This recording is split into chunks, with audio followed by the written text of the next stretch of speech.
Hello guys, नमस्कार। आज जिस मूवी को मैं एक्सप्लेन करने वाली हूँ ये 2017 में रिलीज हुई एक पोस्ट एपोकैलिप्टिक हॉरर फिल्म है जिसका नाम है कार्गो। इस मूवी में ज़ॉम्बी आउटब्रेक के बाद की सिचुएशन दिखाई गई है। IMDb में इस फिल्म को 6.3 रेटिंग मिली हुई है और 85% गूगल यूजर ने इस मूवी को लाइक किया है। दोस्तों, अगर वीडियो अच्छी लगे तो चैनल को प्लीज सब्सक्राइब एंड वीडियो पर लाइक और एक कमेंट तो जरूर कर दीजिएगा ताकि मुझे और ऐसे वीडियोस बनाने की मोटिवेशन मिले। तो कहानी की शुरुआत होती है रोज फैमिली को दिखाते हुए, जहां हस्बैंड एंटी, वाइफ के और उनकी स्वीट सी बेबी रोजी ज़ॉम्बी आउटब्रेक के बाद से ऑस्ट्रेलिया के किसी रूरल जगह पर कुछ टाइम से एक हाउस बोट पर सेफली रह रहे होते हैं। अब एक दिन एंडी बोट ड्राइव करते हुए नदी के किनारे दो बच्चे को खेलते हुए देखता है। एंडी उनको देखकर जैसे ही हाई करता है, शायद उन बच्चों के पिता को वो चीज अच्छी नहीं लगती और वो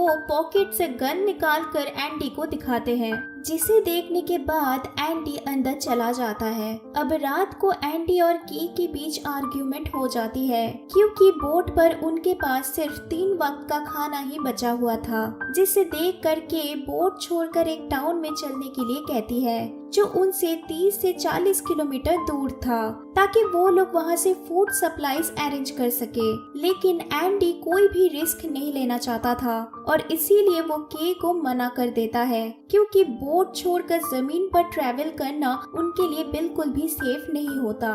अब नेक्स्ट डे एंडी को एक टूटी हुई बोट दिखाई देती है। वो उस बोट पर जरूरी सामान और खाना ढूंढने चला जाता है, लेकिन सप्लाई लेने के टाइम उसको बोट के अंदर से कुछ आवाजें सुनाई देती है, जिसके कारण एंडी वहां से जल्दी से निकलकर अपने बोट पर वापस आ जाता है। लेकिन अच्छी बात ये थी कि उस बोट में से एंडी को 3 महीने का राशन मिल जाता है। अब सप्लाई देखकर के भी बहुत खुश होती है और वो एंडी को कुछ देर रेस्ट लेने के लिए कहती है। अब खतरे से अनजान के उस बोट पर कुछ और सप्लाईज लेने के लिए चली जाती है, जहां एक ज़ॉम्बी उस पर हमला कर देता है। अब जब एंडी सो के उठता है तो उसको बोट के फ्लोर पर खून के निशान मिलते हैं और उसको पता चलता है कि के को ज़ॉम्बी ने काट लिया है, जिसका मतलब है कि 48 घंटे के बाद के ज़ॉम्बी में बदल जाएगी।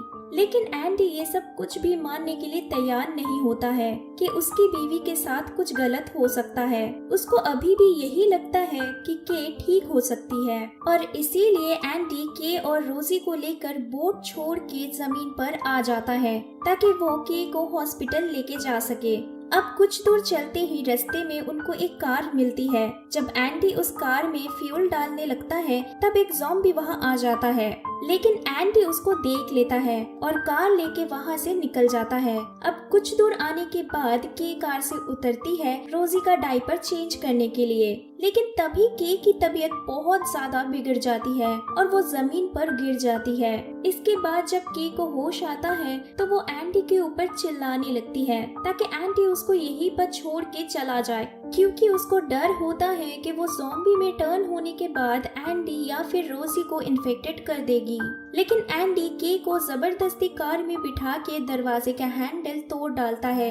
अब कुछ दूर आगे जाते ही उनके कार के सामने अचानक से एक ज़ॉम्बी आ जाने पर एंडी डिस्ट्रैक्ट होके कार को पेड़ पर जाके ठोक देता है। जब एंडी को होश आता है तो वो देखता है कि उसकी बीवी ऑलरेडी ज़ॉम्बी में कन्वर्ट हो चुकी है। अब जैसे एंडी पीछे की सीट से रोजी को बाहर निकालने की कोशिश करता है कि एंडी को काट लेती है, जिसे एंडी भी इन्फेक्टेड हो जाता है। अब रोजी को कार से सक्सेसफुली बाहर निकालने के बाद एंडी रोने लगता है, लेकिन अपनी बेटी के बारे में सोच के वो खुद को हिम्मत दिलाता है और के को मार के उसके हाथ से स्टॉप वॉच को रिसेट करके खुद पहन लेता है और यहाँ से उसका 48 घंटे का काउंटडाउन शुरू हो जाता है। अब एंडी रोजी को लेकर पैदल चलना स्टार्ट करता है, लेकिन कुछ दूर जाने के बाद उसको वही ज़ॉम्बी दिखता है जिसके वजह से उसके कार की एक्सीडेंट हुई थी।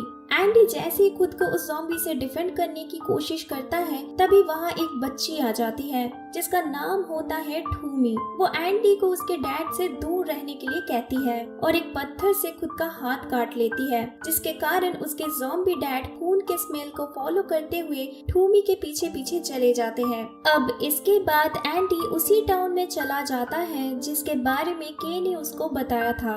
एंडी उस टाउन के स्कूल में एंटर होते ही उसकी मुलाकात वहाँ के टीचर एटा से होती है। एटा एंडी के घाव पर मलहम पट्टी करती है और वहाँ उसको रात गुजारने के लिए अलाउ भी करती है। पहले एंडी सोचता है कि वो एटा के पास रोजी को रखेगा, बट एटा की बीमारी को देखते हुए वो अपना मन बदल लेता है।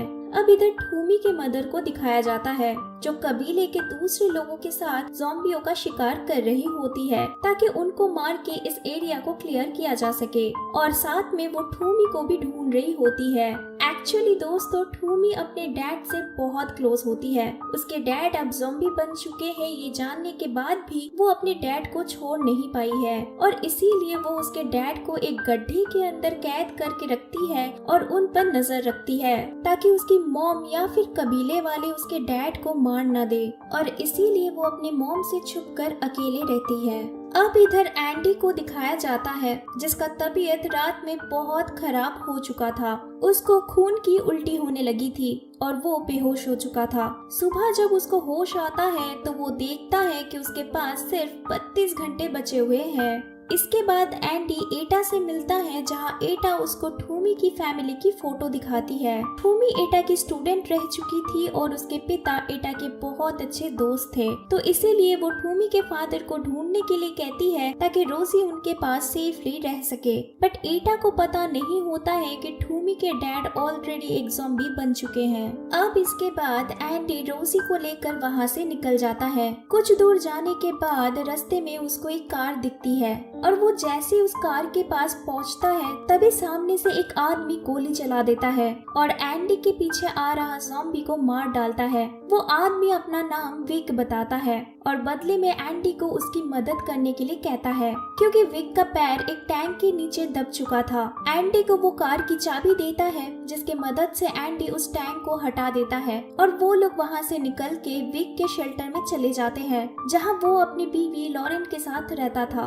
अब थोड़ी देर बाद विक एंडी को उसके साथ चलने के लिए कहता है ताकि वो एंडी को अपना काम दिखा सके, जहाँ विक एक केज के अंदर किसी इंसान को बंद करके चारे की तरह यूज करता है ज़ॉम्बीज को अट्रैक्ट करने के लिए। फिर दूर से गोली मार के ज़ॉम्बीज को मार डालता है और उनकी कीमती चीजें कलेक्ट कर लेता है क्योंकि उसको लगता है कि जब सब कुछ फिर से नॉर्मल हो जाएगा तब यही सारी चीजें उसकी काम आएगी। अब नजदीक आते ही एंडी को केज के अंदर ठूमी और एक दूसरे केज में एक बुजुर्ग आदमी दिखता है। एंडी को ये सब देख के सही तो नहीं लगता है बट उसके पास कोई दूसरी चॉइस नहीं होती है अपनी बेटी के बारे में सोचने के अलावा। अब इधर शेल्टर में लौटने के बाद एंडी रोजी को लॉरेन के पास सही हालत में देखकर वो खुद को मार डालने के बारे में सोचता है क्योंकि उसके पास ज्यादा टाइम नहीं बचा था। बट तभी वहाँ लॉरेन आ जाती है और उसको ऐसा करने से रोक लेती है एंड कहती है कि रोजी इधर विक के पास बिल्कुल भी सेफ नहीं रहेगी क्योंकि विक एक अच्छा इंसान नहीं है और ना ही वो उसका हस्बैंड है, बल्कि विक ने उसके हस्बैंड को ज़ॉम्बी के हाथों मरते हुए छोड़ दिया था और उसको तब से कैद करके इधर रखा हुआ है। अब तभी वहाँ विक लॉरेन को ढूंढते हुए आ जाता है और दोनों की बातें सुन लेता है, जिसके बाद विक एंडी के सर पर राइफल मार के उसको बेहोश कर देता है और ठूमी के साथ उसको केज के अंदर बंद कर देता है। अब जब एंडी को होश आता है तो वो ठूमी को उसकी मदद करने के लिए कहता है ताकि वो दोनों एक साथ यहाँ से निकल सके। एंडी कुछ मांस के टुकड़े को गेट के रस्सी से बांध के ज़ॉम्बी की तरफ फेंक देता है। इससे जब ज़ॉम्बी उस मांस के टुकड़े को खींचते हैं तो केज का दरवाजा थोड़ा सा ओपन हो जाता है और वो लोग वहाँ से निकलकर विक के शेल्टर में चले जाते हैं, जहाँ से वो लोग लॉरेन और रोजी को रेस्क्यू करके वहाँ से भागने की कोशिश करते हैं। बट तभी विक नींद से जाग जाता है और वो एंडी को गोली मारने की कोशिश करता है, लेकिन लॉरेन बीच बीच में आ जाती है और गोली लगने से उसकी मौत हो जाती है। इसके बाद वो दोनों वहाँ से भाग के एक गड्ढे में जाके छुप जाते हैं। अब अगली सुबह जब एंडी और ठूमी की बात हो रही होती है तब एंडी उसे समझाने की कोशिश करता है कि उसके डैड अब कभी भी ठीक नहीं हो सकते हैं, जिसको सुनने के बाद ठूमी जल्दी से दौड़कर उस पेड़ के पास चली जाती है जहाँ लास्ट टाइम वो अपने डैड को बांध कर गई थी। लेकिन वो आके देखती है कि उसके मॉम ने उनको मारकर उसी पेड़ के ऊपर समाधि दे दिया है। ये सब देखते ही ठूमी खुद को संभाल नहीं पाती है और पत्थर से खुद के सर पर मारने लगती है। अब एंडी वहाँ से जाने लगता है क्योंकि उसके पास बिल्कुल भी ज्यादा टाइम नहीं होता है और उसको ज़ॉम्बी में टर्न होने से पहले रोजी को किसी सेफ जगह पर रखना था, किसी ऐसे इंसान के पास जो उसके जाने के बाद रोजी का ख्याल रखे। लेकिन कुछ देर बाद ठूमी को रोजी के रोने की आवाज सुनाई देती है। वो आगे जाके देखती है कि एंडी बेहोश हो चुका है। अब जब एंडी को थोड़ी देर बाद होश आता है तो ठूमी उसको नदी के किनारे तक गाइड करने के लिए राजी हो जाती है। एक्चुअली एंडी उस फैमिली के पास जा रहा होता है जिसको उसने बोट से देखा था नदी के किनारे रहते। जब एंडी वहाँ पहुँचता है तो उसको पता चलता है कि उस फैमिली के हस्बैंड को ज़ॉम्बी ने काट लिया है। वो आदमी एंडी को फिर से वही गन दिखाता है और कहता है कि उसमें 6 गोलियां हैं, जिसमें से 3 गोली वो अपने फैमिली पर और 1 गोली वो खुद पर चला लेगा एंड बाकी 2 गोली अगर एंडी चाहे तो खुद पर और उसके बच्चे पर यूज कर सकता है। एंडी उसको ऐसा करने से मना करता है लेकिन वो आदमी नहीं मानता और अपने फैमिली को मारने के बाद खुद को भी गोली मार लेता है।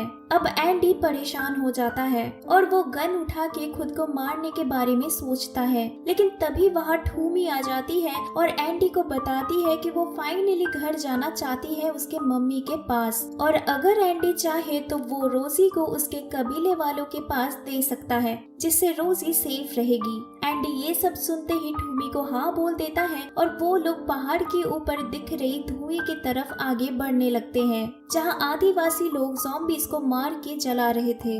अब रास्ते में एक टनल आती है जहाँ उनको विक नजर आता है। ठूमी अपने साथ रोजी को लेकर वहीं पे खड़ी हुई एक गाड़ी के अंदर छिप जाती है, लेकिन विक एंडी को ढूंढ लेता है और उन दोनों में फाइट हो जाती है, जिसके चलते एंडी से गन गिर जाती है और विक उसे उठाकर एंडी पर शूट कर देता है और इसके बाद ठूमी को गाड़ी से जबरदस्ती बाहर निकाल देता है जिससे ठूमी को सर पर चोट लग जाती है। इसके बाद एंडी जैसे तैसे उठकर आता है और विक की गोदी में रोजी को देखता है जहाँ विक लॉरेन को याद करते हुए रो रहा था। वो रोजी को मारने जाता है पर एंडी के बहुत रिक्वेस्ट के बाद विक रोजी को एंडी के पास दे देता है। अब इसके बाद एंडी रोजी और ठूमी को लेकर वहाँ से निकल जाता है, लेकिन क्योंकि ठूमी को सर पर चोट लगी थी तो वो ठीक से चल नहीं पा रही थी। अब इधर एंडी को बहुत अच्छे से समझ आ गया था कि उसके पास बिल्कुल भी टाइम नहीं है। इनफैक्ट कुछ दूर जाते ही एंडी की हालत इतनी खराब हो जाती है कि वो ऑलमोस्ट ज़ॉम्बी में टर्न होने ही वाला होता है। अब इसी टाइम एंडी की नजर एक मांस के टुकड़े की तरफ जाती है, जिसके बाद वो ठूमी को रोजी का ख्याल रखने के लिए कहता है और आखिरी बार के लिए रोजी को प्यार करता है। अब इसके बाद एंडी एक लंबे से स्टिक के एंड में उस मांस को लटका देता है। अब इधर ठूमी के मॉम को और उनके कबीले के लोगों को दिखाया जाता है जो ज़ॉम्बीज़ को मार के जा ही रहे होते हैं, लेकिन तभी वो लोग ठूमी और रोजी को आते हुए देखते हैं जो एंडी के बैग पर राइड कर रहे थे और उसको वही मांस के टुकड़े से गाइड करते हुए लेके आ रहे थे। उनके पहुंचने के बाद कबीले वाले एंडी को मारने ही जाते हैं, लेकिन ठूमी उनको रोक लेती है और एंडी की वाइफ की परफ्यूम निकाल कर स्प्रे कर देती है ताकि एंडी लास्ट टाइम के लिए अपने फैमिली को याद कर सके। इसके बाद वो लोग एंडी को मार डालते हैं और इधर ठूमी के मॉम को रोजी के पेट में एंडी का फाइनल मैसेज मिलता है जहां उसने एक व्हाइट पेंट से थैंक यू लिखा हुआ था। इसके बाद वो लोग एंडी को ठीक वैसे ही समाधि देते हैं जैसे कि ठूमी के पिता को दिया गया था। गाइस, ये मूवी इधर ही खत्म हो जाती है और फाइनली रोजी को रहने के लिए एक सेफ जगह और फैमिली मिल जाती है। दोस्तों, अगर ये वीडियो आपको पसंद आई तो चैनल को सब्सक्राइब एंड वीडियो पर लाइक एंड कमेंट करना मत भूलिएगा। मिलते हैं नेक्स्ट वीडियो में।